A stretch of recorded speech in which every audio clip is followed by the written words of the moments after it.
শনি রবিবার মানে বাঙালির স্পেশাল খাওয়া দাওয়া। কাল শনিবার অবশ্যই এই রেসিপিটা ট্রাই করবেন। নতুন কোনো রেসিপি না, বাঙালির অতি পরিচিত এবং ভীষণ প্রিয় বাঙালির ইমোশন লুচি এবং ছোট আলুর দম। শীতকাল পড়েছে আর ছোট আলুর দম হবে না, এটা হতেই পারে না। এর আগে ছোট আলুর দম আমি নিরামিষভাবে দেখিয়ে দিয়েছি, ছোট আলুর চচ্চড়ি দেখিয়েছি। আজকে দেখাবো ছোট আলুর আমিষ আলুর দম, মানে একটু পেঁয়াজ দিয়েছি। আপনারা চাইলে পেঁয়াজটাকে স্কিপ করে বাকি সবটাই ব্যবহার করবেন, তাহলে নিরামিষ হয়ে যাবে। তার জন্য আমি এখানে সমস্ত কিছু কেটে কুটে গুছিয়ে নেবো। প্রথমে আলুগুলোকে আমি খোসা ছাড়িয়ে খুব ভালো করে প্রত্যেকটা আলু একটু ছুরি দিয়ে চিড়ে রেখেছি। কড়াইতে দিয়ে দিয়েছি পরিমাণ মতো সর্ষের তেল। তেলটা খুব ভালো করে গরম করে নিয়েছি। তারপরে দিয়ে দিয়েছি গোটা তেজপাতা, শুকনো লঙ্কা, একটু দিয়ে দিয়েছি দারচিনি, আর একটু লং আর ছোটো এলাচ দিয়ে, আর দিয়ে দিয়েছি একটু জয়িত্রী ফুল দিয়ে ভালো করে ফোড়ন করে নিয়েছি। আর তারপরে দিয়ে দিয়েছি একটু গোটা জিরে। এরপরে দিয়ে দিয়েছি মানে খোসা ছাড়িয়ে রাখা আলুগুলোকে দিয়ে খুব ভালো করে অল্প একটু নুন আর একটু হলুদ দিয়ে আলুগুলোকে বেশ লাল লাল করে ভেজে নেবো। আলুগুলো অন্যবার আমি আলু একটু প্রেশারে সেদ্ধ করে নিই, কিন্তু এবারে আজকে আলুর দমটা আমি একটু ভেজেই করব। আর এদিকে আলুর দমে দেওয়ার জন্য মশলাটা আমি ঝটপট রেডি করে নেবো। তার জন্য নিয়েছি একটা পাকা টমেটো, একটা কাঁচা টমেটো, একটা মিডিয়াম সাইজের পেঁয়াজ, মানে যতটুকু আলু সেই হিসাবে মশলা নেবেন, আর একটু আদা, আর বেশ কিছুটা পরিমাণ কাঁচা লঙ্কা। আর আমি ভীষণ কাঁচা টমেটো ভালোবাসি, তার জন্য মোটামুটি সব রান্নাতেই শীতকালে আমি কাঁচা টমেটো ব্যবহার করি। এটা একেবারেই অপশনাল, আপনারা কাঁচা টমেটোটা স্কিপ করে শুধু পাকা টমেটো দিয়ে করতে পারেন। কাঁচা টমেটোটা দিয়ে এই জন্য বেশি একটু টক হয় তরকারিগুলো, সেই জন্য। এরপরে সমস্ত কিছু গুছিয়ে নিয়েছি। আর এরপরে পেঁয়াজেরও খোসাটা ছাড়িয়ে দেওয়ার পর এইগুলোকে করবো কি, একটা সসপ্যানের মধ্যে নিয়ে নেবো। সসপ্যানের মধ্যে সমস্ত টুকরো করে নেবো, নিয়ে এগুলোকে একটু জল দিয়ে আমি সেদ্ধ করে নেবো। তার জন্য গ্যাসে আর একটা বার্নারে আমি আলুর দমটাকে মানে আলুটাকে ভাজতে শিফট করে দিয়েছি। দেওয়ার পর আর ওই বার্নারে আমি দিয়ে দিয়েছি এই সেদ্ধ করে নেবো এই মশলাগুলো। আর এদিকে ধনেপাতাটা বেশ ভালো মতো কুচি করে নিয়েছি। নেওয়ার পর এটা বেশ সেদ্ধ করার পর জলটা ঝরিয়ে আপনারা ফেলে দিতে পারেন, কিন্তু আমি জলটা ফেলে দিয়ে দিই। এই জলটা পরে রান্নাতে দিয়ে দেবেন, কোনো অসুবিধা নেই। আর আলুটাও দেখুন বেশ মোটামুটি ভাজা হয়ে গেছে, তবে আলু কিন্তু একেবারেই সেদ্ধ হয়নি। এরপরে আমি একটা মশলার পেস্ট বানিয়ে নেবো। তার জন্য একটা ছোট মিক্সিং বোল নিয়ে নিয়েছি। তার মধ্যে দিয়ে দিয়েছি অল্প একটুখানি ধনে গুঁড়ো, একটু জিরে গুঁড়ো, একটু কাশ্মীরি রেড চিলি পাউডার, স্বাদ অনুযায়ী নুন, হলুদ, আর অল্প একটুখানি চিনি দিয়ে খুব ভালো করে অল্প করে জল দিয়ে এটাকে একটুখানি গুলে নিয়েছি। মশলার পেস্টটাও রেডি হয়ে গেল।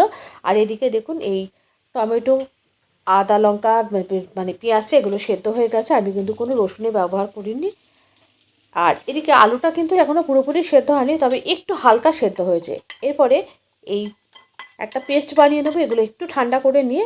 আর এর মধ্যে দিয়ে দিচ্ছি বেশ এক মুঠো পরিমাণ চারমগজটা দেবেন, বেশ একটা গ্রেভিটা খুব সুন্দর একটা টেক্সচার আসবে। চারমগজের বদলে আপনারা একটুর মধ্যে কাজুও ব্যবহার করতে পারেন।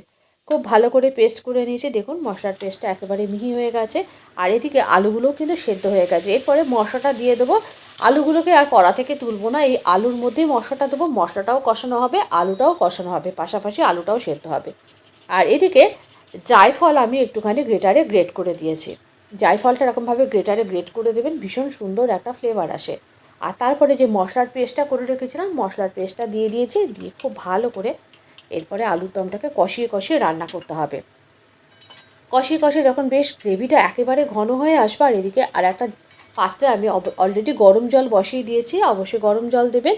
আর এদিকে মশলার বাটি ধোয়া জলটা একটুখানি দিয়ে দিয়েছি। দেখুন মশলাটা কিন্তু বেশ ভালো মতো কষে অল্প একটুখানি হয়ে এসছে। এরপরে দিয়ে দিলাম গরম জল দিয়ে বেশ ভালো করে নাড়িয়ে চাড়িয়ে একটুখানি ঢাকনাটা চাপা দিয়ে আলুগুলোকে একটু সেদ্ধ করে নিতে হবে। এদিকে ময়দাটা সেই ফাঁকে মেখে নেব।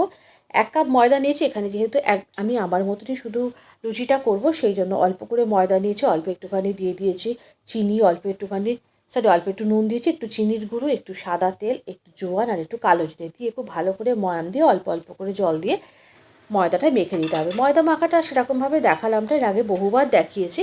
আর এদিকে পাশাপাশি আলুর দমটাও দেখছি। আলুর দমটা মোটামুটি হয়ে এসছে। একটুখানি যে ধনে পাতাগুলো কুচিয়ে রেখেছিলাম সেগুলো দিয়ে দিলাম। আর চিনিটা একটু কম হয়েছিল, অল্প একটুখানি চিনি দিয়ে দিলাম।